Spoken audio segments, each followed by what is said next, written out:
But life takes weird turns when you sell a water purification patent for $20 million cash, plus ongoing royalties.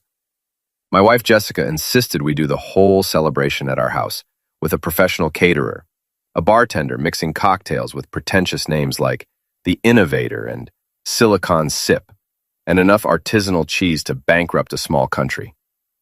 She said people expected me to give some emotional speech about the journey and believing in myself when nobody else did. The living room was packed with people who wouldn't have returned my calls 6 months earlier. These were the same folks who called my project David's Expensive Hobby when I was 3 years into development, working in my garage at 2 a.m. eating ramen and troubleshooting prototypes that kept failing. Now suddenly they were all acting like my biggest supporters, sending congratulatory texts and showing up with fake enthusiasm. But whatever, I'm allowed to be magnanimous now that I'm rich and can pretend I don't remember who suggested I get a real job. Everything was fine until right before the toast. I was standing by the bar reaching for my glass, the one with the tiny chip on the rim that I'd been using for years. It's like a security blanket, except it holds alcohol, and I'm a grown man, so let's just call it a habit. Nobody else would want to drink from chipped glassware anyway, which made it perfect for me. That's when I saw something that changed everything. Jessica leaned over my glass, looked around like she was checking for security cameras at a bank she was about to rob, and pulled out a small brown vial from her clutch. Not perfume, not essential oils. This thing looked like it came from a Victorian apothecary or some sketchy website that also sells healing crystals. She squeezed several drops into my champagne, swirled it with her finger, which was both unsanitary and literally attempted homicide, then placed the glass back on the bar like she'd just added a lemon twist instead of poison. I'm not a paranoid person by nature. I don't think the government tracks me through dental fillings or that birds are surveillance drones. But when your wife of 8 years casually seasons your drink like she's adding hot sauce to tacos, that's not an act of love. That's premeditated something. And that something rhymes with homicide and comes with serious prison time if you get caught. Rule number 1 in the handbook of not getting eliminated by someone you share a mortgage with is this: when they start accessorizing your beverages without permission, pay attention. I didn't say anything. This was critical. I didn't gasp or point or yell like we were in a soap opera. I just noticed it, filed it away in the part of my brain that remembers passwords and grudges, and kept smiling. The toast was starting. Everyone gathered in the living room. Jessica's mother, Patricia, was front and center, because Patricia has never met a spotlight she didn't want to stand directly under. She was wearing heels so high, I'm surprised she didn't get a nosebleed, clutching her designer handbag like it contained nuclear codes, and already tearing up, even though nothing emotional had happened yet. My 14-year-old son Ryan was standing off to the side, looking uncomfortable in the button-down shirt Jessica forced him into, phone in hand, probably texting his friends about how boring adult parties are. That's when I made my move. Casual and smooth, I walked over to Patricia and said loud enough for people nearby to hear that she deserved this more than anyone. In a cosmic, karmic sense, that statement was absolutely true. If anyone deserved to drink from the poisoned chalice of their own daughter's greed, it was the woman who raised said daughter to believe other people's money is community property. I handed Patricia my glass, the chipped one with the mystery drops. She looked confused for half a second, probably wondering why I was giving her my specific glass instead of just grabbing her a fresh one. But then, her face did this thing where she decided it was a gesture of affection, and she took it. She actually thanked me, saying I was so sweet, like I'd just given her flowers instead of swapping out what was very likely a lethal dose of something that doesn't belong in champagne. We all raised our glasses. Someone started a speech about innovation and the American dream, and other buzzwords that sounded like they came from a LinkedIn motivational post. Everyone was smiling. Jessica was smiling. I was smiling. Patricia was smiling. We all drank, well, most of us. I took a tiny sip from Patricia's glass, which tasted like normal champagne, slightly too sweet and definitely overpriced, but not murderous. Patricia took a big gulp from mine, because Patricia doesn't do anything subtly. She didn't last 30 seconds. She was mid-laugh at something someone said when her face changed. Not subtly like feeling dizzy, but like someone unplugged her from the wall. Her eyes went wide, her hand went to her throat, and she made this awful, choking gasp before her knees gave out. She hit my marble floor so hard, I heard the impact over the music. Her champagne flute went flying and shattered against the fireplace. Immediate screaming. Someone yelled to call 911.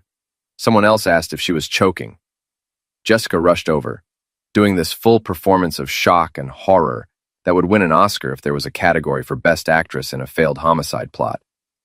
She was on her knees next to her mom, crying and shaking her, yelling "Mom" over and over, like she hadn't tried to eliminate someone else entirely about 90 seconds ago.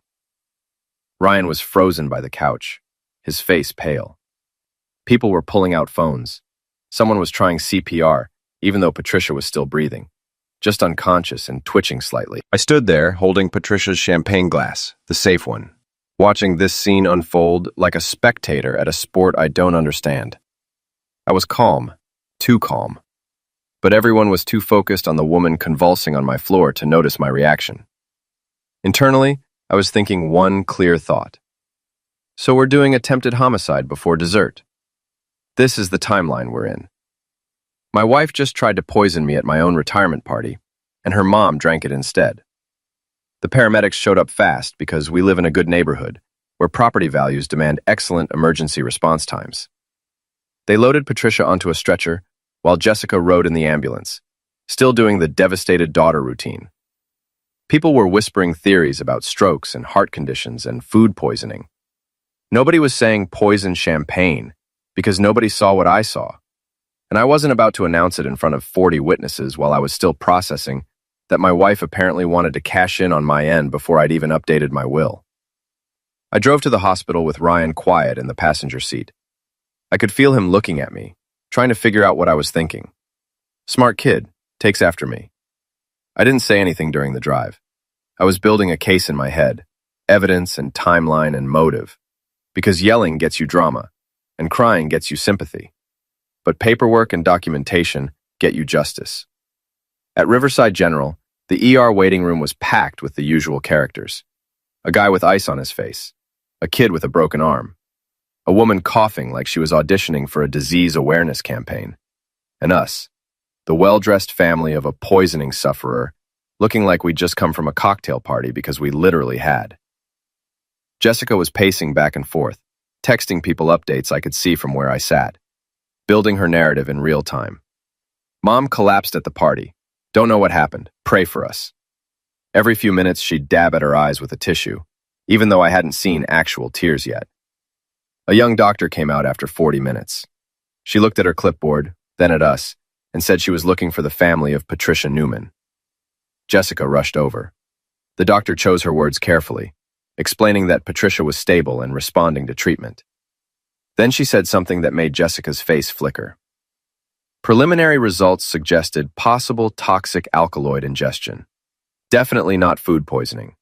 Something more specific like aconite or a similar neurotoxin. When the doctor asked if Patricia had consumed anything unusual, Jessica shook her head vigorously and said, "No, nothing, just champagne." She was talking too fast. People who are innocent don't talk that fast. They take time to think and consider.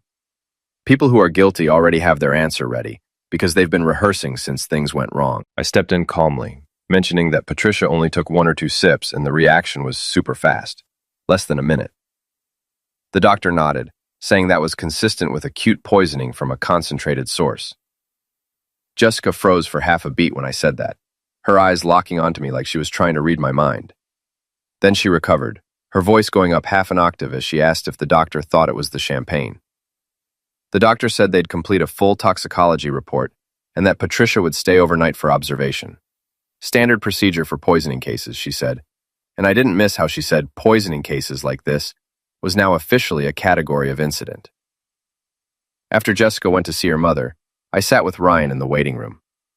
Finally, he spoke quietly, saying that the thing about the champagne was weird. I looked at my kid and realized he'd been paying attention to everything. I told him I needed him to remember everything he saw that night and not talk about it with anyone except me. He looked at me for a long moment, and I saw the exact second where he stopped being a kid and started being a witness. When Jessica came back 20 minutes later, Her mascara actually smudged. She sat next to me and put her hand on my knee like we were a team. Like she wasn't trying to eliminate me 4 hours ago. She said she was so glad I was here and didn't know what she'd do without me. That's when it really clicked. She wasn't relieved her mother survived. She was assessing me, watching to see if I was dizzy or showing symptoms, checking if maybe I'd drunk from that glass after all, and the poison just hadn't kicked in yet. She kept glancing at my hands to see if they were shaking. She was waiting for me to collapse because, in her mind, I was supposed to be the one on that stretcher. We drove home around midnight. Ryan fell asleep in the back. Jessica was quiet, staring out the window. I was driving with steady hands, but my mind was racing through everything I needed to do. First thing, lawyer. Second, find out what was in that vial. Third, figure out how deep this goes. Because people don't randomly decide to poison their spouses. There's always money. That's when I started doing the math. Jessica's boutique that was bleeding money. Patricia's multiple mortgages. The designer lifestyle requiring 6 figures just to maintain. And I realized something obvious. My wife didn't try to eliminate me because she hates me. She tried to eliminate me because she needs me dead. Dead husbands come with life insurance and marital assets and sympathy and no prenup enforcement. Dead husbands are profitable.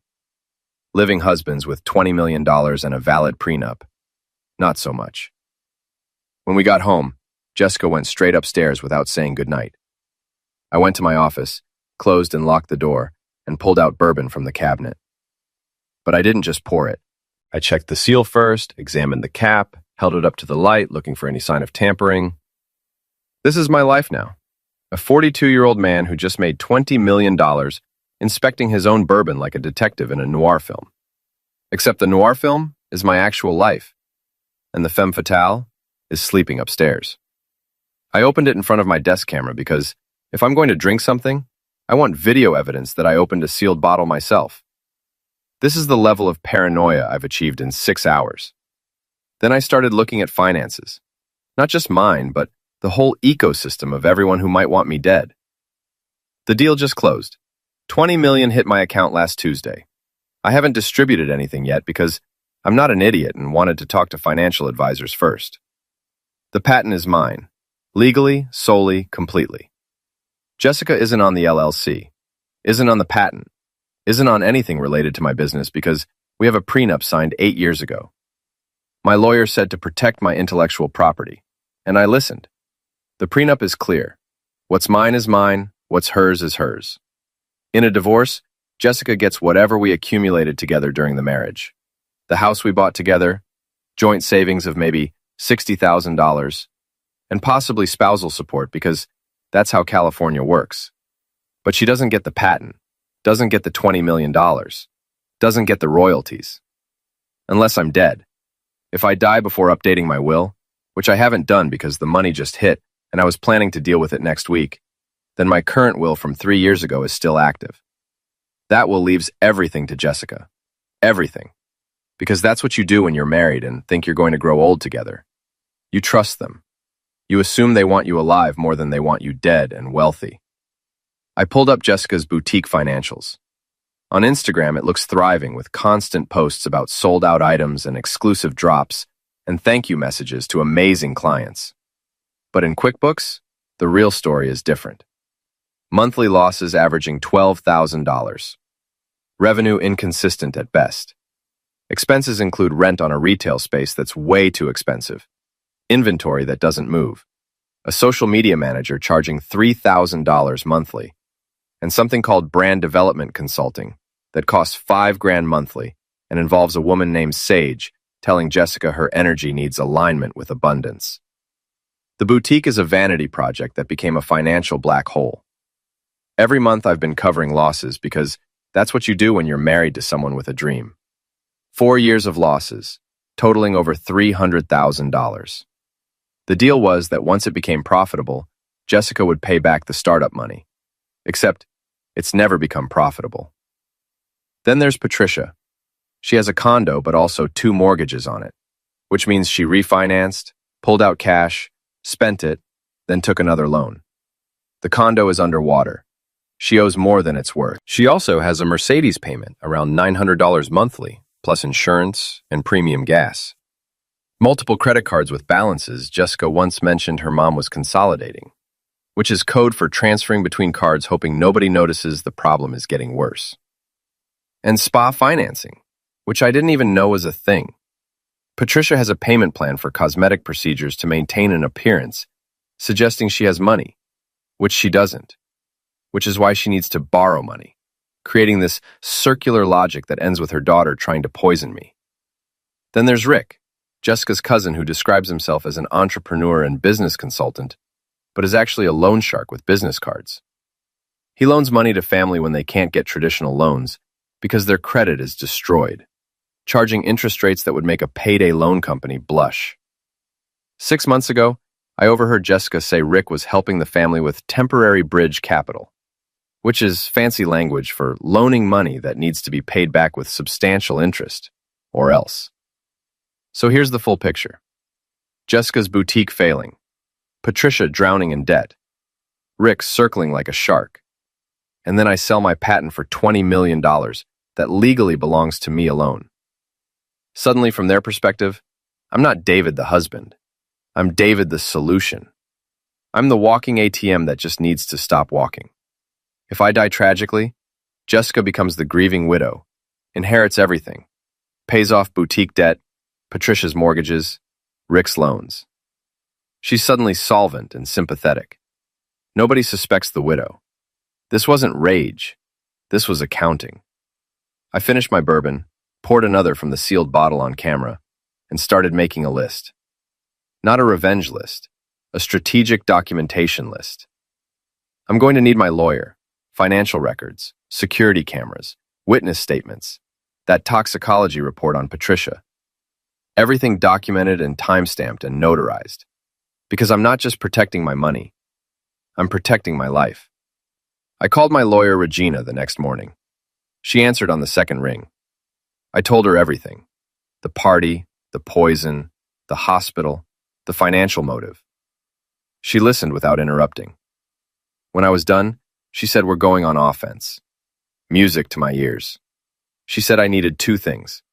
Witnesses that I'm mentally competent, and legal structures making it impossible for Jessica to control my money or medical decisions.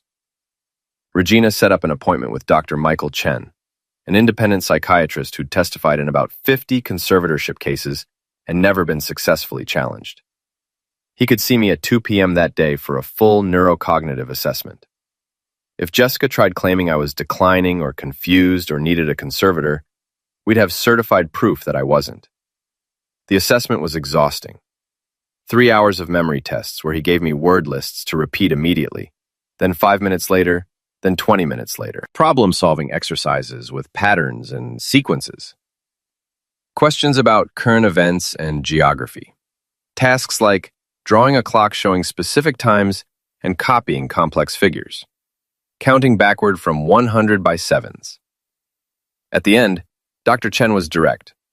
I showed no signs of cognitive impairment, dementia, or any condition preventing me from managing my own affairs.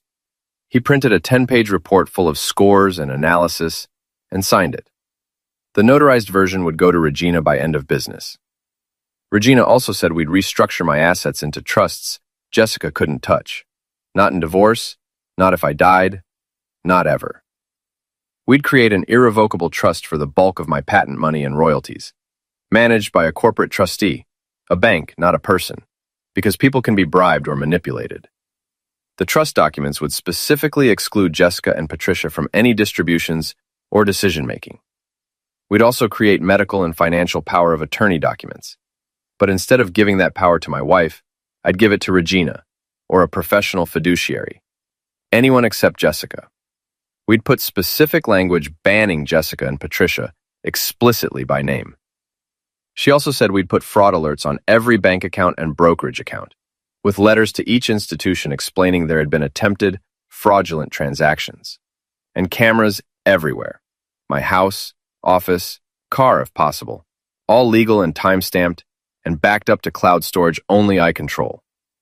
Because right now, it's my word against hers. She says I'm confused. I say she tried to poison me. Without evidence, it's a credibility contest. But with video and audio, it becomes a criminal case. The next morning at 9 a.m., Jessica and Rick showed up at my door holding a bag from the fancy bakery downtown. Nobody shows up with expensive pastries unless they want something. And the more expensive the pastries, the bigger the ask.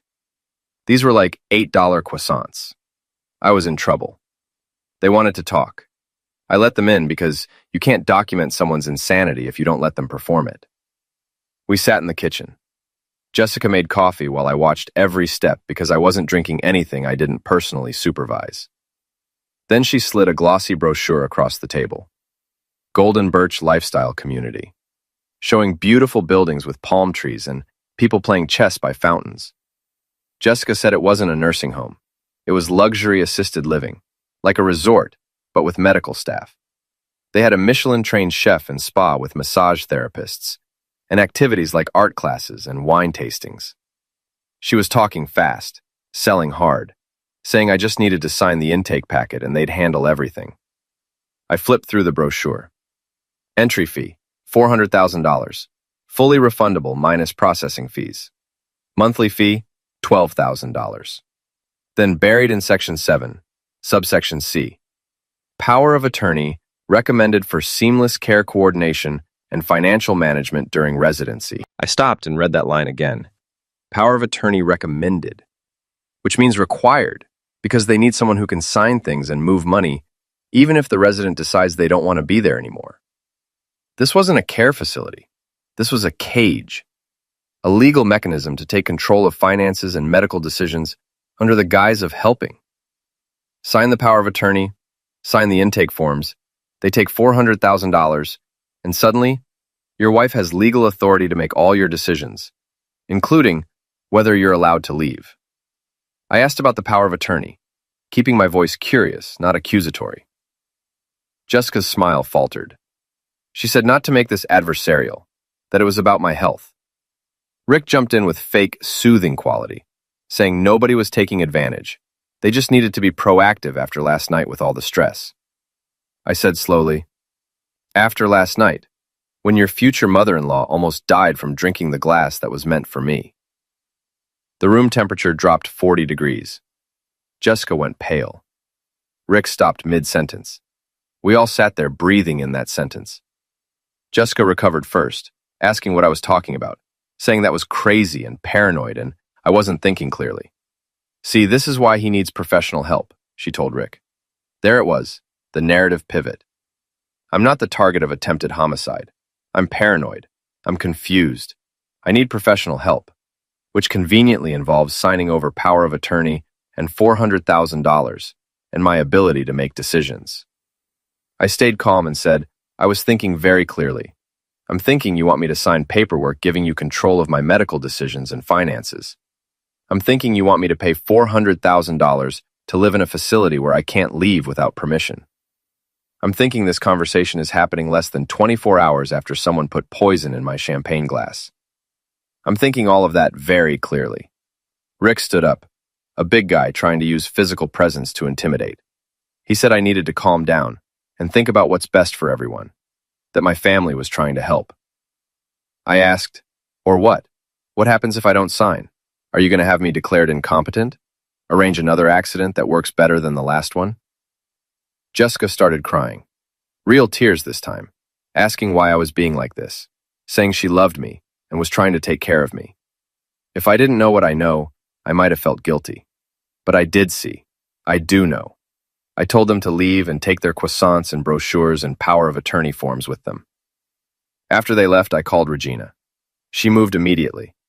The cognitive assessment happened that afternoon. By the next day, I had my notarized report proving competence. Regina drafted the trust documents, restructured everything, put fraud alerts everywhere.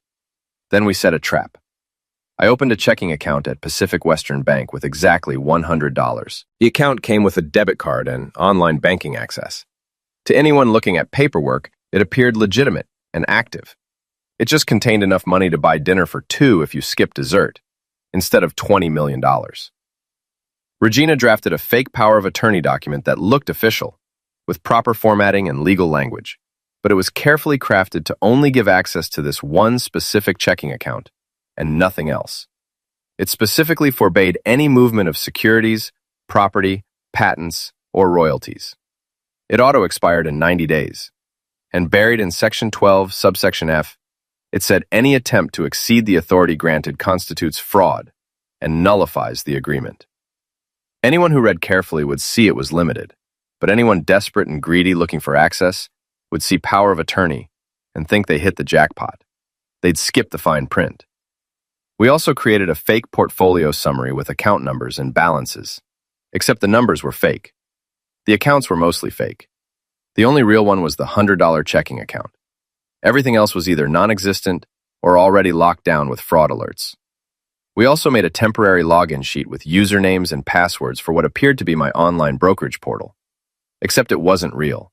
It was a honeypot website Regina's IT guy built in 4 hours. Looked exactly like the real site, same layout and logos, but it was logging every login attempt, every IP address, every action someone tried to take. I put everything in a navy blue folder labeled Estate Planning Confidential and left it visible in my home office filing cabinet, filed under E for estate, exactly where someone snooping would look. Because I know Jessica. She cannot resist information. She cannot resist access. She's the person who reads other people's text messages when they leave their phone on the table. She's nosy and greedy and thinks she's sneaky. I went about my evening like nothing was wrong, making dinner from ingredients I personally bought and opened. Around 8 p.m., I went to my office to work on emails, really just sitting at my desk while the security camera I'd installed in the bookshelf recorded everything in 4K.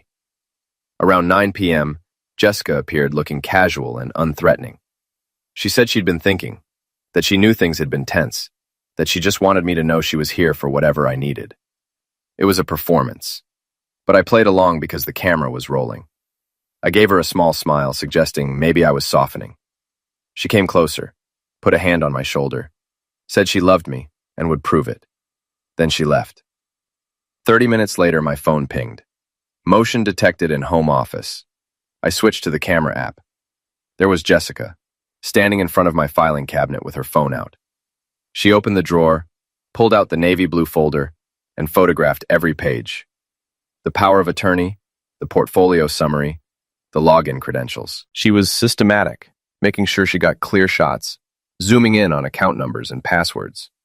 She had no idea she was creating a perfect evidence trail of stealing confidential financial information without consent. My phone pinged again 30 minutes later. Alert from the Honeypot website. Failed login attempt from an unknown iPhone. User attempted to access account ending in 4821. User attempted to initiate wire transfer of $4,800 to an external account. The system blocked it but logged everything.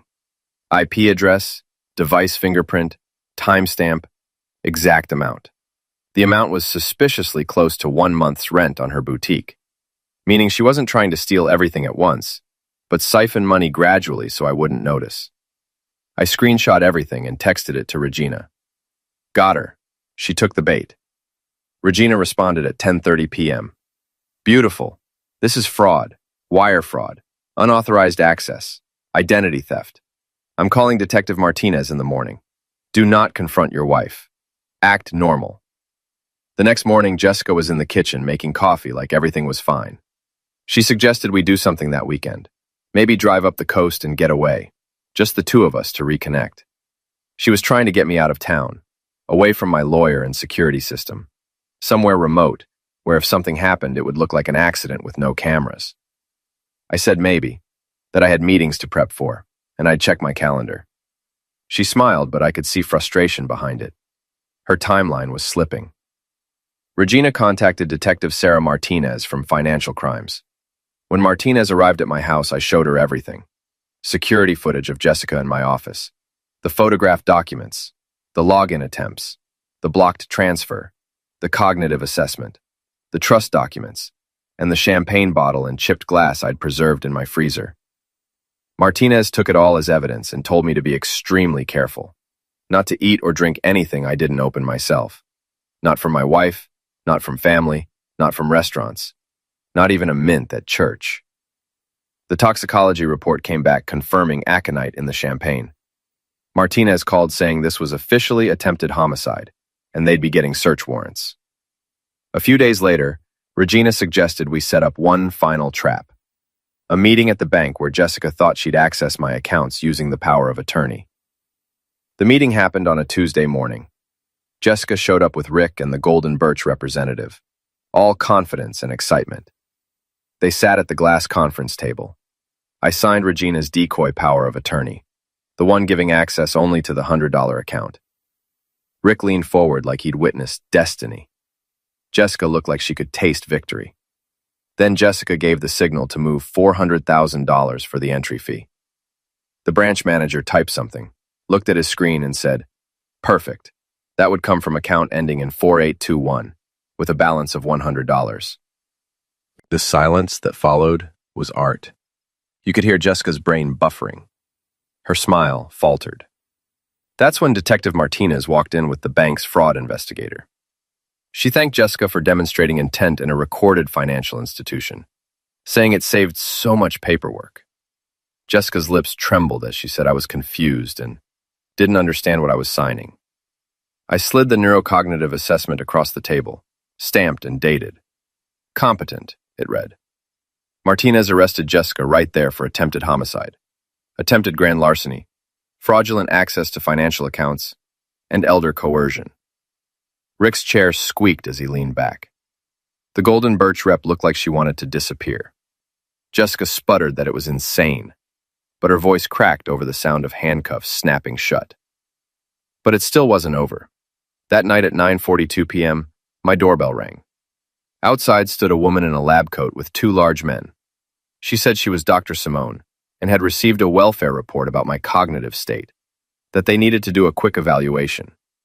I recognized it immediately as a kidnapping attempt. Through the door, I told her she wasn't my physician. I'd already passed a cognitive assessment, and I was calling the police. When Martinez arrived, she detained all three. They were connected to the Golden Birch scheme. At the trial, prosecutors presented everything. Lab results showing aconite, screenshots of fake documents, Jessica's search history, including how to disguise poison taste and husband's assets after end. Audio of her trying to coerce me into signing documents. The judge wasn't sympathetic. Jessica was convicted of attempted homicide with financial intent. Bail revoked, no contact order issued. Patricia tried playing sufferer in the hallway, crying about how I humiliated her by letting her drink the wrong glass. I told her I'd saved her life and she was welcome. That night I poured a drink from a freshly sealed bottle, opened in front of my kitchen camera, and finally relaxed. Ryan asked if I was okay. I told him yes, because for the first time in months, I actually was.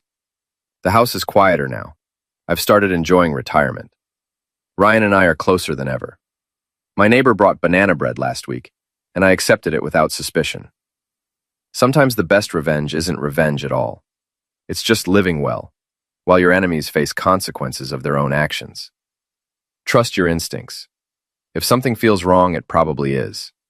Document everything, get good legal help, and never drink from a glass someone else prepared when there's millions on the line.